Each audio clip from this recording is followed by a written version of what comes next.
Australian police charged a top Vatican cardinal on Thursday with multiple counts of historical sexual assault offences, a stunning decision certain to rock the highest levels of the Holy See. Cardinal George Pell, Pope Francis' chief financial advisor and Australia's most senior Catholic, said in an early morning appearance at the Vatican that he would take a leave of absence as the Vatican's finance czar and would return to Australia to fight the charges. He denied the accusations and denounced what he called a relentless character assassination in the media. Pell is the highest-ranking Vatican official to ever be charged in the Church's long-running sexual abuse scandal. Police Deputy Commissioner Shane Patton in Australia's Victoria State said police have summoned Pell to appear in court to face multiple charges of historical sexual assault offences, meaning offences that generally occurred some time ago.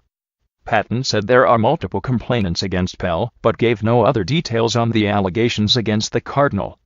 Pell was ordered to appear in Melbourne Magistrates Court on July 18. 4 years, Pell, 76, has faced allegations that he mishandled cases of clergy abuse when he was Archbishop of Melbourne, and, later, Sydney. But more recently, Pell himself became the focus of a clergy sex abuse investigation, with Victoria detectives flying to the Vatican last year to interview the cardinal. It is unclear what allegations the charges announced Thursday relate to, but two men, now in their 40s, have said that Pell touched them inappropriately at a swimming pool in the late 1970s. When Pell was a senior priest in Melbourne, Patton told reporters in Melbourne that none of the allegations against Pell had been tested in any court, adding Cardinal Pell, like any other defendant, has a right to due process.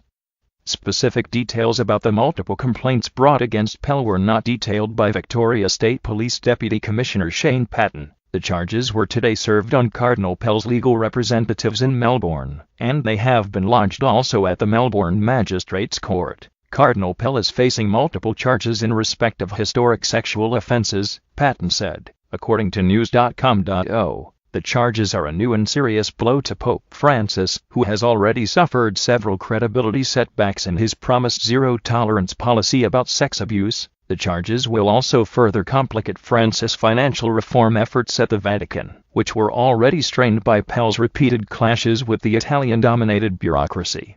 Just last week, one of Pell's top allies, the Vatican's Auditor General, resigned without explanation 2 years into a 5-year term, immediately raising questions about whether the reform effort was doomed. Vatican spokesman Greg Burke said Pope Francis had learned with regret of the charges and had granted Pell a leave of absence to defend himself. He said the Vatican's financial reforms would continue in his absence. Pell's actions as Archbishop came under intense scrutiny in recent years by a government-authorized investigation into how the Catholic Church and other institutions have responded to the sexual abuse of children.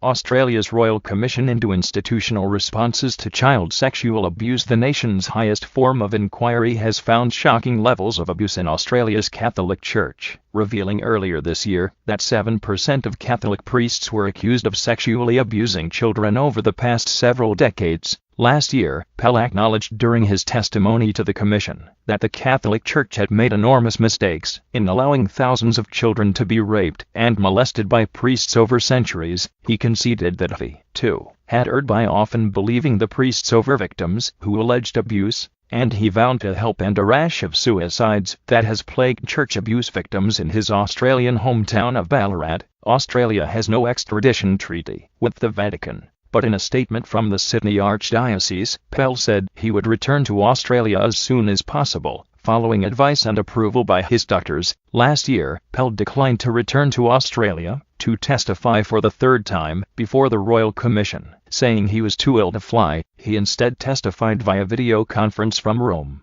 The Blue Knot Foundation, an Australian support group for adult survivors of childhood abuse, said the decision to charge Pell sends a powerful message to both abuse survivors and society as a whole. It upholds that no one is above the law, no matter how high their office, qualifications, or standing, the group's head of research, Pam Stavropoulos, said in a statement. The charges put the Pope in a thorny position. In 2014, Francis won cautious praise from victims' advocacy groups when he created a commission of outside experts to advise him and the broader church about best practices to fight abuse and protect children.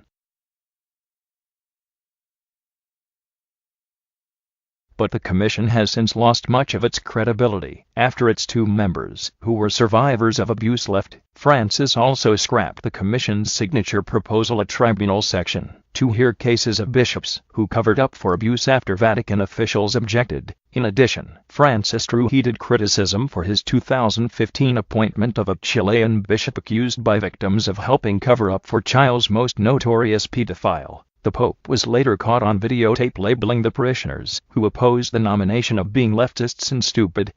Francis appointed Pell in 2014 to a 5-year term to head the Vatican's new economy secretariat, giving him broad rein to control all economic, administrative, personnel and procurement functions of the Holy See. The mandate has since been restricted to performing more of an oversight role.